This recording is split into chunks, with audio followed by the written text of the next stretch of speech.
না বাবা, আমি সেটা তাহলে আমি যেটা বলছি সেটা করো।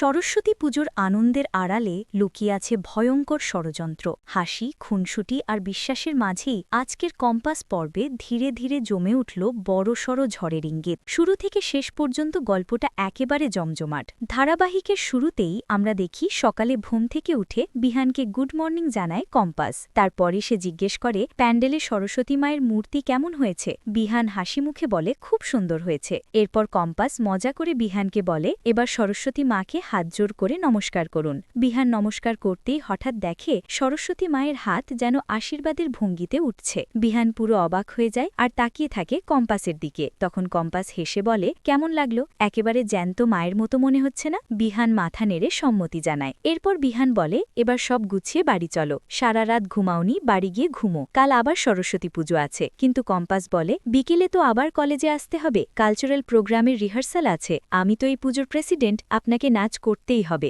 বিহান হেসে বলে তুমি বলেছ বলেই আমি নাচ করার সুযোগ পাচ্ছি, এটা কখন ভাবলে? আগে তো এত কথা বলতে না, এখন এত কথা কেন? কম্পাস মজার ছলে বলে এখন একটু সাহস পাচ্ছি, তাই যখন আপনার বুদ্ধির দরকার হয় তখন একটু কথা বলি। শেষে বিহান বলে হয়েছে, এবার বাড়ি চলো। কম্পাস সরস্বতী মা আর পুরো প্যান্ডেলের ভিডিও করে নেয়, তারপর সব গুছিয়ে বিহানের সঙ্গে বাড়ি ফিরে যায়। এদিকে অন্যদিকে বড়সড় টেনশন। আবির তার বাবা অভিজ্ঞান দত্তকে বলে এখন যদি শ্রেষ্ঠাকে ডিভোর্স দিই তাহলে সে কোথায় যাবে, তাছাড়া মোনার কথাও ভাবো। কিন্তু অভিজ্ঞান দত্ত কড়া গলায় বলে শ্রেষ্ঠার সঙ্গে এই বাড়িতে থাকা আর সম্ভব না, ঘরের শত্রু বিভীষণকে আমি মানতে পারি না, নিজের বাড়িতে থেকে অন্যের পক্ষ নেওয়া এটা অন্যায়। তুমি কি চাও তোমার বাবা এই বয়সে জেলে যাক? আবির বলে আমি সেটা চাই না, কিন্তু এখন ডিভোর্স দেব কিভাবে? তখন অভিজ্ঞান দত্ত বলে তুমি ডিভোর্স দেবে, ওকে অন্য কোথাও বাড়ি ভাড়া করে দেবে, সব খরচ দেবে, মোনা কিছু বলবে না, ও আমার নাতনি, আমি দেখব। এই সব কথা আড়াল থেকে চা হাতে দাঁড়িয়ে শ্রেষ্ঠা শুনে ফেলে। হাত থেকে চায়ের কাপ পড়ে যায়। শব্দ শুনে মোনা ছুটে আসে, দাদু কি হয়েছে? এরপর অভিজ্ঞান দত্ত মোনাকে বলে তুমি ওদিকে যেও না, শোনো আজ রাতের মধ্যেই কম্পাসের সব কাজ শেষ হয়েছে, এবার তোমার কাজ শুরু করতে হবে। কলেজে কেউ নেই, এই সুযোগে প্রতিমাটা শেষ করতে হবে, মুক্তি তোমাকে সাহায্য করবে। সবাই চলে যাওয়ার পর শ্রেষ্ঠা আবিরকে বলে তুমি কিছুই বলবে না, বাবার কথায় আমাকে ডিভোর্স দেবে? এই বয়সে আমি কোথায় যাব? তুমি তো আমাকে ভালোবাসতে। আবির চুপ করে থাকে, হাত ছাড়িয়ে চলে যায়। এরপর দৃশ্য যায় চৌধুরী বাড়িতে। ড্রয়িং রুমে সবাই বসে। ঋতজা বলে সারা রাত বিহান আর কম্পাস কলেজে ছিল, এখনো কি ওরা কলেজেই আছে? পৃথা বলে না দিদি, বাড়িতে আসেনি, হয়তো কলেজেই আছে। ঠিক তখনই কম্পাস বিহানকে নিয়ে হাতে ব্যাগ সহ ঢুকে পড়ে। কম্পাস হাসতে হাসতে বলে মা তুমি ফোন করতে যাচ্ছিলে না, দেখো আমরা চলে এসেছি। বিহান স্যার সবার জন্য গরম গরম কচুরি, আলুর দম আর জিলিপি এনেছে।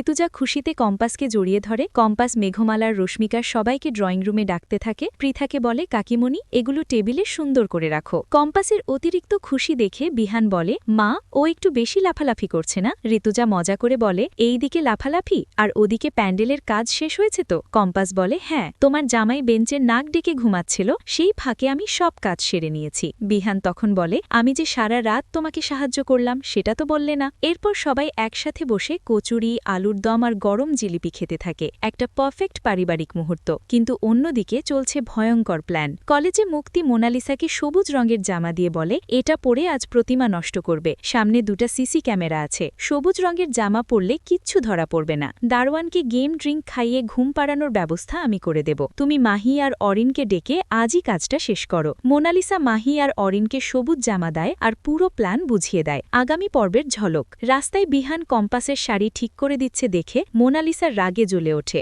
অরিন বলে নিজেকে সামলাও, এখনো তো পর্দা তোলা বাকি। কলেজে সরস্বতী পুজোর উদ্বোধন করেন ঋতুজা আর অখিলেশ চৌধুরী, কিন্তু পর্দা সরাতেই প্রতিমা নেই, সবাই হতবাক। আপনাদের কি মনে হয় এই ষড়যন্ত্রের পেছনে শেষ পর্যন্ত কে ধরা পড়বে? কম্পাসকে সময় মতো সব বুঝতে পারবে? মতামত কমেন্টে জানাতে ভুলবেন না। ভিডিও ভালো লাগলে লাইক দিন, চ্যানেল সাবস্ক্রাইব করুন আর এমনই জমজমাট সিরিয়াল রিভিউ পেতে আমাদের সাথেই থাকুন।